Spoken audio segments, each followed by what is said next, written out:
his talk, and I want to briefly introduce Chris Peterson. Some of what I just want to say a few things about him. Some of them are in the program. So Chris is a professor of psychology and organizational studies at the University of Michigan. As he says in the program, he's one of the 100 most cited psychologists in the world.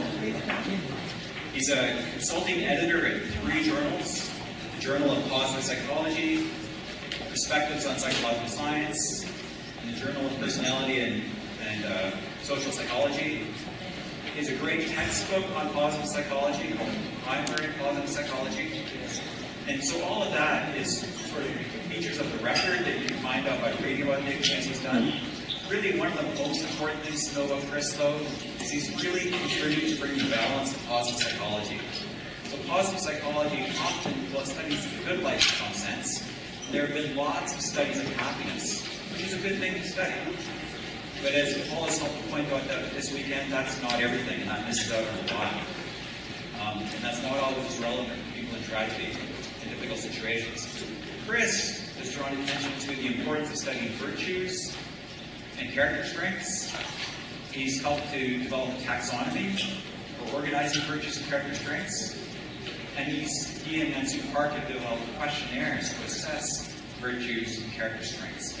And this has gone a long ways to bringing balance in positive psychology and providing a basis for people who are interested in studying these topics. And so Chris is going to talk about some of this today, and I'm sure he'll have your full attention.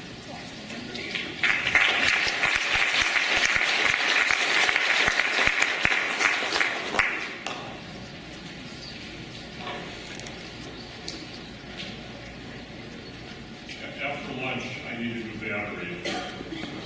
All good.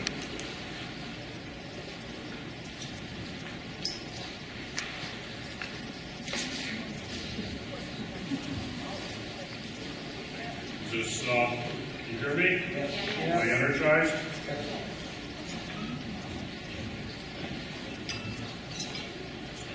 I had onions for lunch. I turned my head there, so.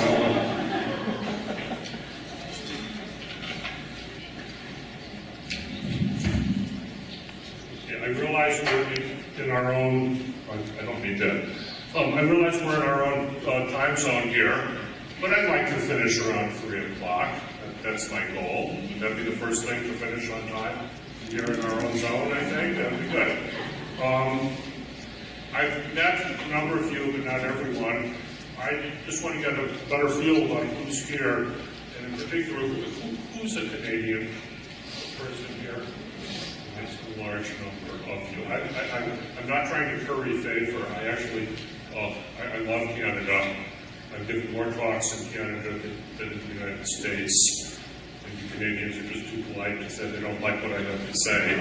But I keep getting right back, and I'm just, good for you.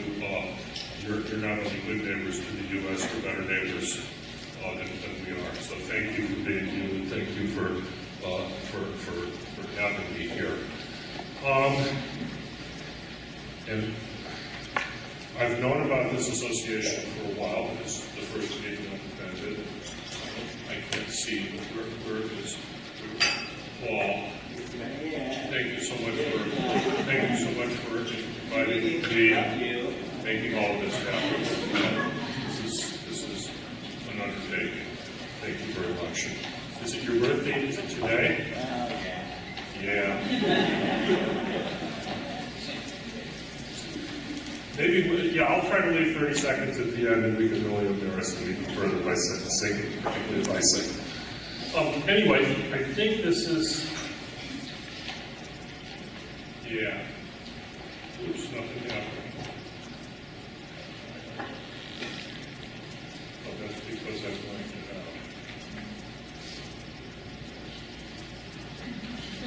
I've not been able to attend all the talks for the last couple of days. If you Google what is the meaning of life cartoon, this is what you get. So has anybody else shown this? I was really looking at showing the 20 other talks here today. So what is the meaning of life? I don't know. The computers are down. My computer's not down. So here I go today, and my goal is to talk about what positive psychology has to say, and indeed does not have to say, about the topic that's of concern to everybody at this conference, which is to say meaning. I'm assuming I use my time carefully, I will be able at the end to address the question, which I think is very important, certainly concerned everybody here, is why is positive psychology, which is growing in leaps and bounds, always equated with the study of giddy happiness? Why is it not equated with the study of meaning? And I think it should be. I think meaning is more important than giddy happiness. I'm preaching to the choir when I say that. But I have some ideas, not only about why meaning hasn't been put front and center in positive psychology, but moreover, I have some ideas about how to put it more front, more center. And just one bit of advice that's occasioned by this cartoon is to be a little, when we talk about meaning, as important as it is, to be a little less ponderous about it than we do. Okay? People often roll their eyes when you talk about the meaning of life, and that's because it's often done at an overly abstract level. If it's done at a very concrete level, and that's one of the themes I've been hearing the last couple of days, then all of a sudden it becomes captivating and fascinating, as it certainly is. I was worried when I came across the border, and I went through the customs. Somebody would ask me what I was doing. And so I'm going to a conference, what's it on? I would say the meaning of life. And they would put me in some Canadian prison forever. They didn't particularly care what I was doing here. So here I am. I am going to talk about the meaning of life. So I'm sure many of you are familiar with positive psychology, but just to frame the rest of the talk. What is positive psychology?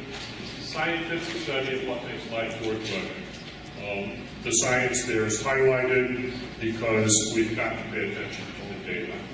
If we don't pay attention to data, what we have is solely an armchair endeavor. And I don't think the positive psychologists sitting in the armchairs have anything more to say than Oprah Winfrey or Tony Robbins. So what we do have are data.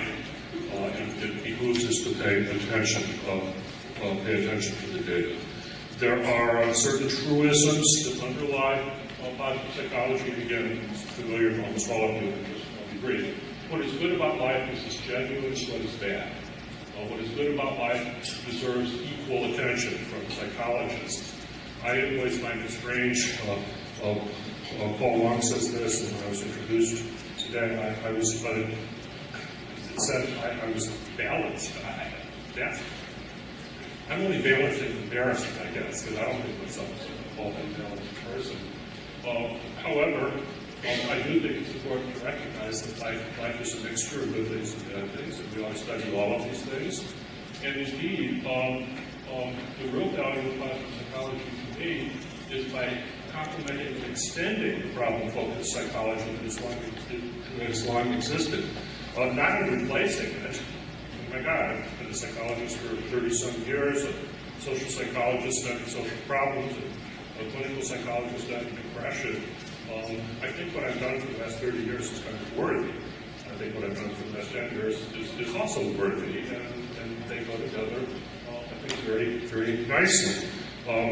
Positive psychology does have a signature emphasis, and that is that life is more than avoiding or undoing problems. And that's a very simple statement, and it's really come as a revelation to a lot of people, and I think that's why positive psychology has so caught on.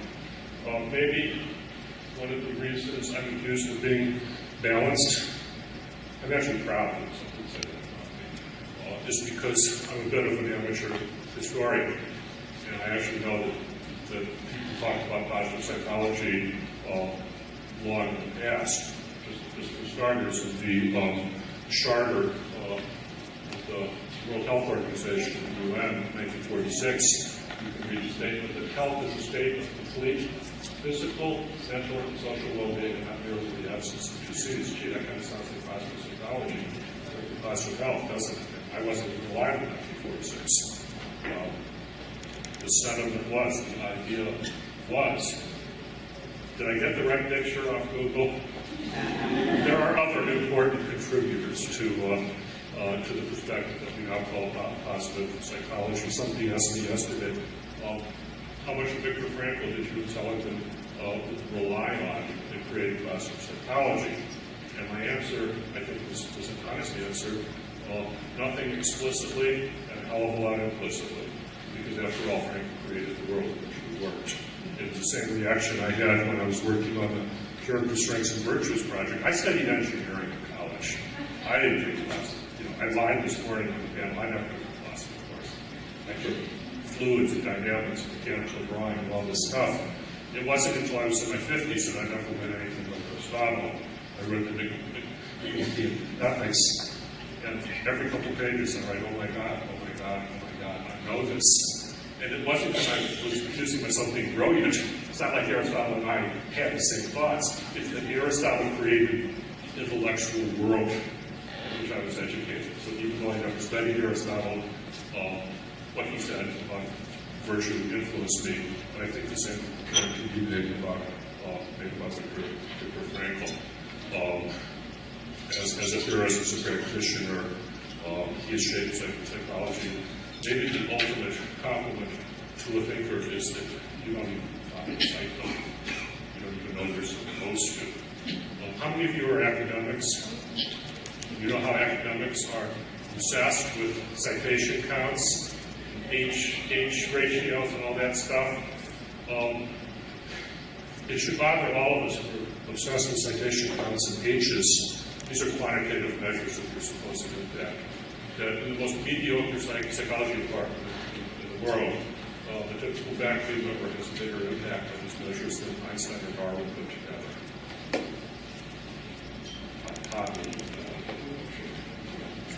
At any rate, another person I'd like to acknowledge, recognize her? Marie Jahoda, European social psychologist who in 1958 wrote a book called Positive Mental Health, which really did lay out positive psychology. Really laid it out. It's a brilliant, wonderful book. She's not with us anymore either, but I'd like to give her some credit for foreshadowing this field in which I work. What is positive psychology not? Not for me, but what do we have to distinguish positive psychology from? Any and all approaches that are not grounded in research. Positive psychology is not pop psychology, despite the attempts by me and my colleagues to write books that are popular. Popular psychology is not pop psychology. You've got to pay attention to the data. It's certainly not untested self-help. There's self-help that is good and useful. There's self-help that is not so useful, but unless we test self-help, we don't know which is which. And positive psychology, at least at its best, is not untested self-help. It's not religion, at least not religion with a capital R. I go to a lot of positive psychology meetings, and while it's nice for everybody to take what we all do seriously, sometimes they whisper when they talk about positive psychology. And you're not in a cathedral, you're not in a mosque, you're not in a temple. It's a scientific perspective. It's okay. Raise your voice, be critical. Marty Seligman's not the Pope. I'm not a cardinal. Kind of cool to be a cardinal in Ann Arbor, but I'm not. And it's okay because it's a scientific perspective. Positive psychology is not a modern version of the power of positive thinking. Rather, positive psychology says we should study positive thinking and see when it's beneficial and when it isn't, and then make an informed choice. Positive thinking often is powerful, sometimes it's not. How many of you flew here? Okay, I flew here, and the plane took off in a lightning storm, a lot of rain, and I wasn't sitting back there quaking, thinking, damn, I hope my pilot is a wild optimist. I was hoping for somebody who was very gloomy, sober, somber, pessimistic, cautious, and indeed, the research shows that one of the downsides of positive thinking is that the optimistic individual will underestimate risks. And, in lots of domains of life, go for it. Who cares about the risks? If you're a pilot with me as a passenger, there are some problems with underestimating the risks. And I wish I had $1, either an American dollar or a Canadian dollar, for every person who's ever asked me the relationship between positive psychology and The Secret. I'll give you never The Secret. Oh, come on, we don't need The Secret. Positive psychology acknowledges the importance of affirmation, but more importantly, it acknowledges the importance of acting, the importance of affirmation. So, anyway, that's just setting the stage. So what do I want to do next? Well, this is something that came to me as I was preparing this talk, is that everybody within positive psychology is very excited about parsing the field, okay? Coming up with the main topics and the major elements and the divisions and whatever. Anybody recognize this? I think it's the periodic table of elements, okay? I stared at this for 12 years in school. It didn't make me a chemist, but I realized that there's just an assumption within psychology that probably goes back to Wilhelm Wundt, that the way to parse a field is to come up with its basic elements. And I think that works in the physical universe. I mean, certainly, the periodic table of elements is a good thing, it's a useful thing. But is there a periodic table of the elements of positive psychology? I'm not sure. But certainly there are people who would say so. So this is just, didn't spend much time on this. But certainly, there's a venerable distinction between hedonism and eudaimonia. Seligman, in his 2002 book, proposed pleasure, engagement, and meaning as three important elements, roots, as it were, to authentic happiness. Nancy Clark and I came along, and a few years later and said, yeah, pleasure, engagement, meaning, but also social relationships. That's the fourth one. Surprising to me, Seligman didn't like that. And he should have, because if you notice, it's his initials, MEPS. Isn't that meaningful? Isn't that elegant to have an acronym that's your own name? Oh my God. But he more recently, in his book Flourish, proposed a five-fold schema. Pleasure, engagement, relationship. These are all important things. Of course, they're all important things. However, I'm dubious that there is a periodic table. What I would rather do is regard divisions like this as just heuristic. It's good to make distinctions. But then to maybe look at some of the common threads across these supposed elements. And is it meaning something that cuts across all the sensitive topics of interest to positive psychology? In other words, meaning's not an element of life, of the good life. Meaning is something that infuses all the so-called elements of life. Those of you who were at the panel discussion yesterday morning that I participated in, I couldn't hold back, so I talked a bit about something that Nansuk and I and others did in 2010 at the University of Michigan, is that we proposed to our college that we have a theme semester. And the theme semester entails getting a bunch of courses and activities and lectures and whatever around a common theme and seeing where it takes you. And we proposed the first theme semester as a question, which I think is very appropriate for a university to pose questions. And our question is, what makes life worth living? And they accepted our invitation, and they said, now go and do it. And the only way that we could do it in the absence of resources was to get lots of people to help us. So we got other instructors, so we came up with more than 100 courses that addressed the topic. We had more than 100 speakers that addressed the topic. We also, we're kind of behaviorists, so we also had encouraged drawing classes and cooking classes and even dancing classes. And we did that in the psych building, and it was rocking. We did swing dancing outside animal learning labs, which I'm sure destroyed everybody's research because, the rats are all going to come out. But we just had a great time. But the intellectual point here is that halfway through the semester, we took stock of all the different things that people had suggested, all the things they had come up with. We also distributed T-shirts to people. I'm not wearing one. And we asked them to write in their own answers to the questions. And that became a pretty cool thing on campus. And we realized that we could roughly abstract 4 topics that were represented by almost all the answers, the examples, the instances. It was work, love, play, and service. And that's not a very good acronym, but if there's somebody who has those initials, good for you, because this might be, the essence of life: work, love, play, and service. And then coincidentally, I came across this interdisciplinary field of time use. And it's like it's something that psychologists should really do more of, which is, so what do people actually do? And there's an answer to that question, and studies of how people use time. Literally, on a minute-to-minute basis, how do they use their time? And here's just one answer. It's a Monday through Friday answer, circa 2010. American adults, obviously going to change in different kinds of places. But here's what we do. We sleep 8 hours a night.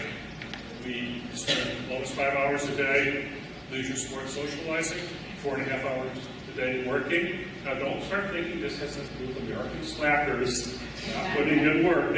Some people work and some people don't work. So on the average, it's 4.5. You understand that. 1.7 hours household activities, 1.2 hours eating and drinking, about 1 hour a day caring for others, and then only like 15 minutes a day in formal organizational activities. Although this is by far the most variable, but some people doing absolutely nothing for the greater good, other people many hours a day. What's the point of all of this? What do people do? Work, love, play, and service. And sleep. Work, love, play, service, and sleep. So I don't know if you're quite ready to have the positive psychology of sleep, but I've been collecting books and articles on it. And maybe we could have a conference and then, Sealy Posturepedic Math. I don't know. It's just a thought. But let's just forget about sleep. This is a conference after all. We don't sleep at conferences. And focus on work, love, play, and service. And may I make the assertion that meaning figures it all. We can talk about meaningful work as work that is engaging. We can talk about meaningful love that is secure, that's attached. Maybe that's the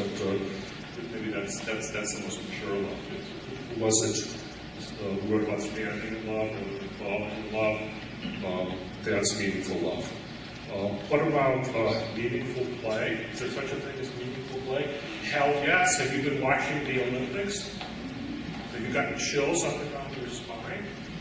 How many of you saw the opening ceremony? Anybody here from England, Great Britain? I just want to say, well done. It was so British. It was just so British. And 4 years ago for Beijing, it was so Chinese. And that's just the way it should be, and it's all meaningful. My friend and colleague, Robert Vallerand, has written a lot about compassion. And that's meaningful play.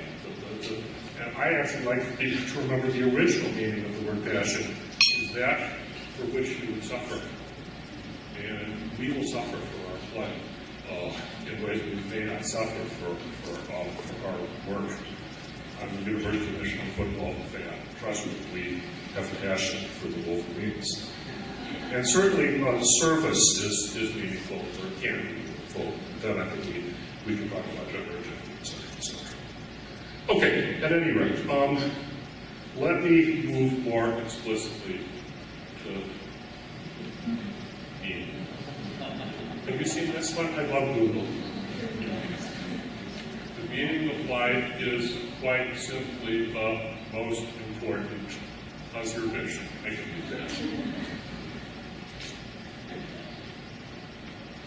This is a point I made the other day, and it's not always true, but it's sometimes true. Certainly the way some psychologists, including me, have studied meaning, it's like just asking people, do you have meaning in your life, your purpose in your life, are you connected to something larger? And that's obviously a good way to get at it if you're using a short survey. But it begs the question, so what is it that's providing the meaning? And this has come up several times in discussions. I mean, is your meaning in life to be, as cruel to other folks as possible? Or is your meaning in life to contribute to the next generation? And I would argue, both people might say they have meaning in their life, but the purposes for which or the content of the meaning actually will vary a lot. So I'm going to make two suggestions about the content of meaning. Of course, there are exceptions, but it seems to me that meaning is often social. Meaning often involves other people, not abstractions, but other people. I actually have some data to back that up. And I will also quote the American politician, or paraphrase the American politician Tip O'Neill, who famously said that all politics are local. And what I would like to propose is that much of the meaning is local. It's specific. And I think this is kind of what Laura was saying in the talk. I rendered it. And you find meaning in other people, and you find meaning in the particulars of life and not in the abstractions. I was reminded of Faith Hill, the country singer, The Secret of Life, in which she sings that the secret of life is a good cup of coffee. I'm not going to sing it. The secret of life is to keep your eye on the ball. The secret of life is to find the right woman. The song is done, that's involved. That's the context. The secret of life is nothing at all. Oh, it's nothing at all. The secret of life is nothing at all. And you don't get your money back. It's a good song. But it's not saying that there is no meaning. It's what it's saying is that it's not much of a secret. It's to be found in the particulars. It's to be found in locally. As I mentioned, there are two studies, or several studies that actually support this. They're simple studies, not done by me, but I came across them as I prepared this talk. And one question was just a nice study, didn't use closed questionnaires, it was open-ended questionnaires. What a radical way to start a line of research.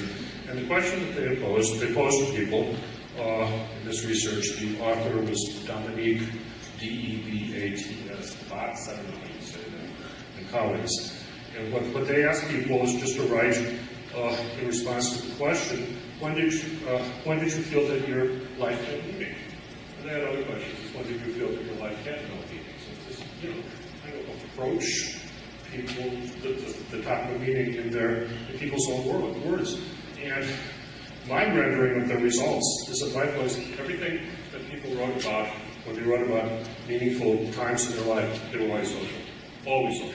Always, 100% of the time, social.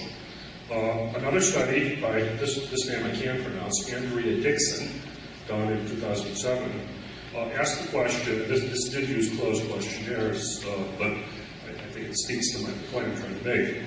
It asked people the question, to whom do you most matter? And they had different people you could rate. These were elderly respondents. And again, my rendering of the results was very specific people who mattered more than people in general. Okay? So that's what I'm trying. It's social and it's specific. So I'm thinking, although there will be exceptions, that the content of meaning often involves these emphases. And if I talk about further research, which didn't get at the content, I prefer to fill in the content with social and specific. You like that slide? I created that. I am not an artistic person. This is like the coolest thing I've ever done. You think I can copyright it? Can I get rich with this? No, because I stole the image from somebody else. Oops. So here's just a picture of two elderly Japanese individuals in the wake of the events in Japan, the wake of the tsunami, and they're helping each other eat. I gave a talk in Japan just a few weeks ago, and they made the comment that this photo reminded me of my parents who are in their 90s. They're really old and really infirm, but guess what they have? They have each other. This is how they live. They help each other do the most mundane things in the world. And I guess something was lost in translation because the audience got really excited and said, "You have Japanese parents."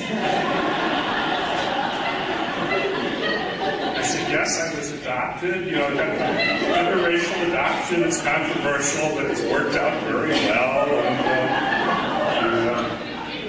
And then I said, "It's like my parents. It's like it's a wonderful, just a wonderful picture." And this is more American. I tried to find images on the internet of two guys who were fatter than me, and I succeeded. But I show these people because I think if you're a fan of American television, you might remember the show Cheers. And this is Norm and Cliff, good friends. And the reason I bring this up is because of a study that I did, and I haven't written it, I did it with several other people, including myself, of what sociologists call third places. And I never really heard about third places until recently. But the third place, well, what are the first two places? Work and home. But where do you spend your time if you're not working at home? You spend it in a third place. And most cultures have a third place. So it could be a bar, a tavern, a coffee shop, a this, a that, or the other thing. And the interesting thing about a third place is it's horizontal, no status differences, except those that are determined by how much interesting you are. The dominant activity in the third place is conversation, and there are regulars in the third place, but they don't take attendance. So if you don't show up at your third place for a few days or a few weeks, and then you come back, people are in, "Todd, where have you been? We missed you." And you tell your story. And imagine not showing up in the first place or the second place for a few days or a few weeks. It won't work. I mean, you're going to get in deep trouble. So at any rate, it's been speculated that in the contemporary United States, these third places are dying. That there aren't third places. So we did a study of college students to figure out what they could take in third place, and it turned out that half of them could. Nobody else has done a quantitative study of third places, but that was kind of interesting. And they did point to coffee shops, and they did point to gyms, and some of them pointed to churches, and rec centers, and whatever. But the bottom line is that if you have a third place, you are also happier. Higher life satisfaction if you have a regular third place, and you have more positive affect, no effect on negative affect, which is kind of neat. That's what we want at a third place, where I won't sing again, but the Cheers theme song, where everybody was here in the name. I used to have a third place, and then I stopped drinking, which was a good thing to do, but too many of the third places in the U.S. revolve around alcohol. And that's not a good thing. You've got to get in your car. Better to be in France, where you can still go drink, and then you walk home, right? So, let's see you all in France, and we'll all be happy. Okay, talk about some research. And the work I've done on meeting has often used a real simple self-report survey that was inspired by Seligman's book, Authentic Happiness, which, as I said, we proposed 3 routes to happiness, 3 ways to be happy, meaning, pleasure, and engagement. And I just wrote some items, we wrote some items that captured each of these approaches. And it turned out the scale hung together very nicely, and it had all the right psychometric properties, the factor analysis, and all this good stuff. And these are just sample items of interest to us, such as these generic content-free questions about meaning. My life serves a higher purpose, my life is meaning, what I do matters. You know, it's kind of standard questions. This survey correlates with other standard content-free meaning surveys like Nicholas Digger's questions, etc. We also measured approaches of approach to happiness that emphasizes pleasure, as well as an approach that Analysis is inspired by She sent me highest work on flow, put it in all engaged. And the results are very simple to describe. When we do cross-sectional studies, at least, we find that all three of these orientations predict life satisfaction. However, meaning and engagement trump pleasure. Okay? I was raised up as a Presbyterian, and I'm like dismayed that these results seem to support, the Protestant ethic, and Mom was right, and who definitely wasn't, but oh well, that's what the data show, and indeed we've replicated it in other Western countries as well, Australia in particular. But I want to make the point here is that we don't have to do what I just did, which is to play meaning and engagement off against each other or off against pleasure, because we found some evidence for a three-way interaction, that there's actually synergy. And this goes back to what I was saying before about other elements to the good life. They're compounds, and there can be very complex compounds. And a lot of the real instances of the good life, you can't divvy it up into these components. So imagine, okay, you're a religious person, you belong to a church choir, and you perform every Sunday or Saturday or whenever you do your service. And that's good for you. That makes you happy. But what's going on? Is that pleasure? Yes. Is it engagement? I want to say hell yes, but that's not appropriate with this example. Yes. Is it meaningful? Yes. Is it social? Yes. It's all of the above. We don't have to play jump off one another. And the other thing I did was replicate these findings at the level of nations. So as some of you may know, I've got this big website, we get all these people from around the world, and we create composite scores of measures so we can speak about differences across nations. And what did we find? Well, we found that the average meaning score for a nation is correlated with how religious that nation is, measured in different ways. That's probably not too surprising. I don't think religion is the only route to meaningfulness, but it certainly is one, a very powerful one. The thing that's more interesting to me is that the emphasis that a nation placed on pleasure was negatively and significantly correlated with the GDP of that country. And we did this a couple of years ago. And yes, I predicted unknowingly everything that's happened in Europe since then. It's like a study I did a long time ago predicting which basketball teams would win, and I didn't put it back down, even though we got 80% of the predictions were right. Oh, well. As a psychologist. With Nansu Park, I've been involved in the study of soldiers, and specifically resilience in soldiers. And in keeping with what we were talking about this morning, we were studying resilience as a process, as something that unfolds across time. So before, during, and after their deployment to a combat zone in Iraq, we measured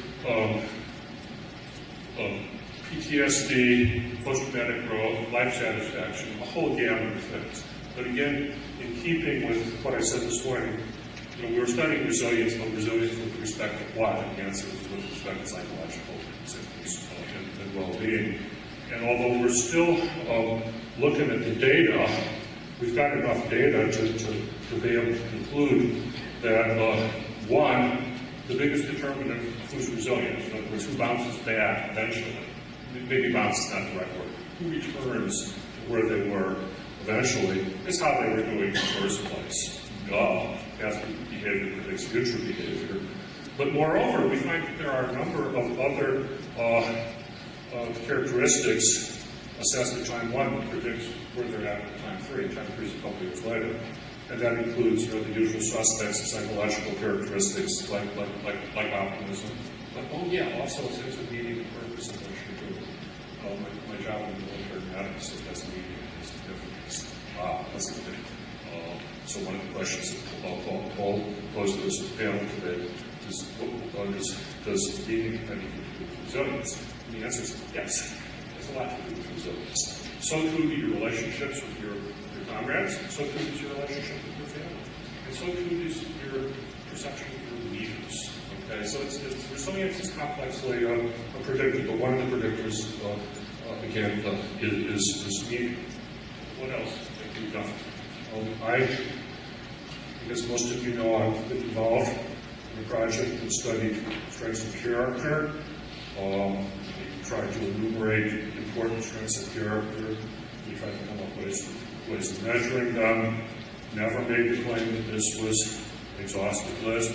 First step. It's a good step. 10 minutes. I'm in control, believe it or not. How do we do this? And one of the studies that we did early on was to relate our measures of character strengths to our measures of orientations to happiness. I'm just going to throw this out. It's a simple study, cross-sectional, but look at the strengths that most strongly predicted being oriented toward a meaningful life. It's religiousness. And this was largely a U.S. sample, but not exclusively a U.S. sample. Gratitude, hope, zest, you can read those. They notice that a lot of these strengths are social in nature. And remember what I said, if we try to fill in meaning with what the content might be, if you really, I think it's going to be local and social, and I think a lot of these strengths of character, therefore, make some sort of sense.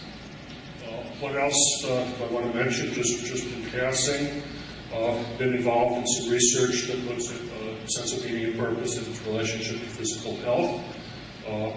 My student, my colleague, Eric, are you here? Oh, there he is. Okay, good. I was still going to say good things about him.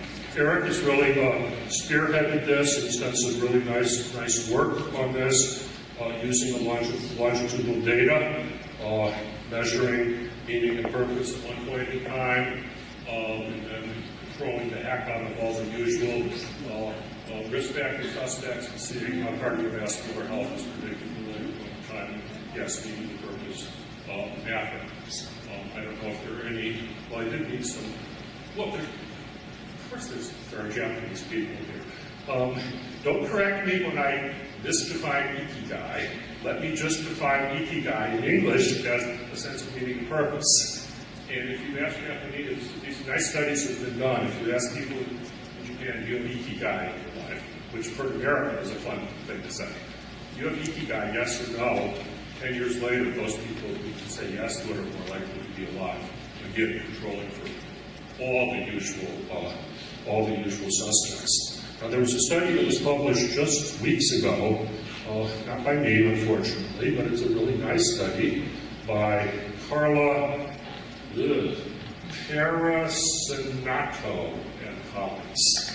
And they, again, were looking at longitudinal data, and they were studying the health consequences of, well, they called it loneliness. But if you go and look at the way it was actually measured, it was with the UCLA loneliness scale, and specifically a sense of not having meaningful contact with others, emphasis on meaning.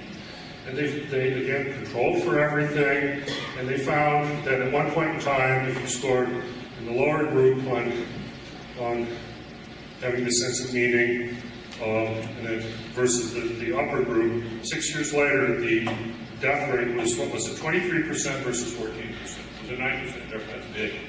And even among those people who didn't die, among the people who reported that they did not have meaningful contact with others, they had a 25% in a decline in ADL, activities of daily living, versus only 12.5% of people who were more meaningful. Now, the thing to emphasize is some of these schools, well, that's kind of obvious. You have meaningful contact. Yeah, if you were married, you know, that's what's going on. No, that wasn't what was going on. I hate to break it to any of you married folks, but just because you're married doesn't mean you have meaningful contact with others. I'm not married. I can say that.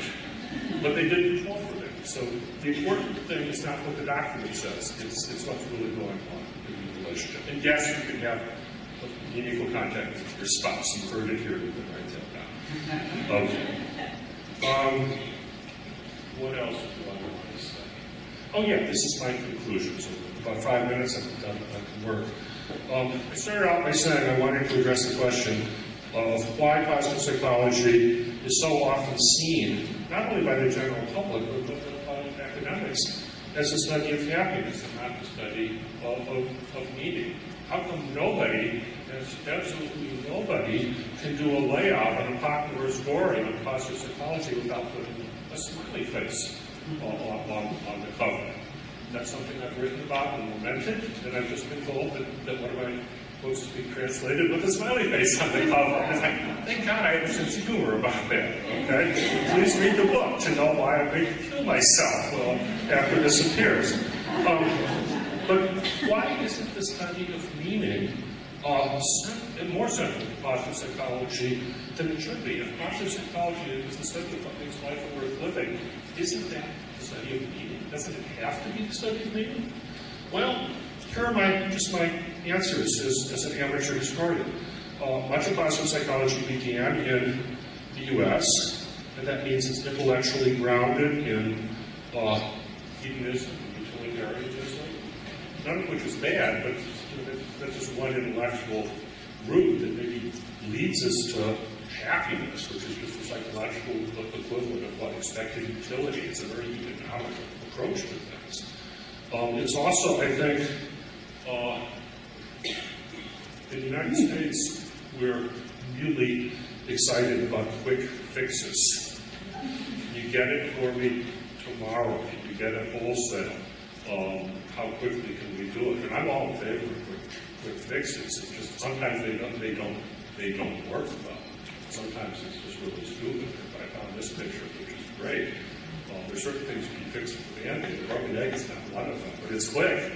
It's real quick. So maybe happiness, because we do know that we can shove it around rather quickly. I mean, there's this whole research literature on shoving happiness around in the laboratory with the most innocuous and silly inventions would be that meaningful change could be done like that in the laboratory.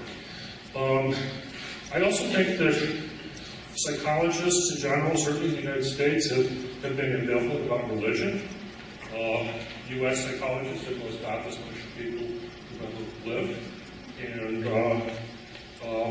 religion, as we know from not only the data I presented, but other data, is an important source of meaning. And I think psychologists just to step back. And you don't have to endorse religion to study it. I study it. I also think that meaning sounds ponderous.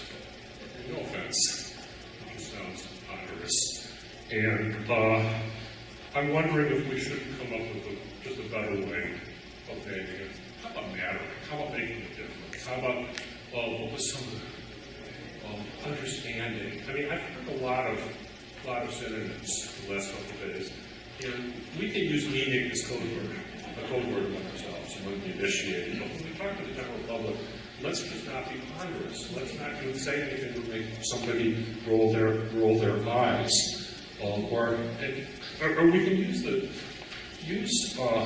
term meaning. I'm not being as flip as I seem to be. I've learned that 18-year-old college students nowadays love the picture of I mean, if an 18-year-old can find it palatable, why can't our 40-year-old colleagues? I don't know. We have to package it in a way that is palatable. We also have to recognize that one of the impediments to meaning becoming central in positive psychology is that the search for meaning is difficult. Indeed, it can be painful. It's not a quick fix at all. But I think a little truth in advertising is the least we can do as psychologists. So my conclusion is let's package it better, frame it better, let's make meaning matter, because it certainly does. So if there's time for questions, I'm happy to do it. I want to thank my colleagues and collaborators on the studies I've mentioned. And back it up. And no, that's not the me, despite the resemblance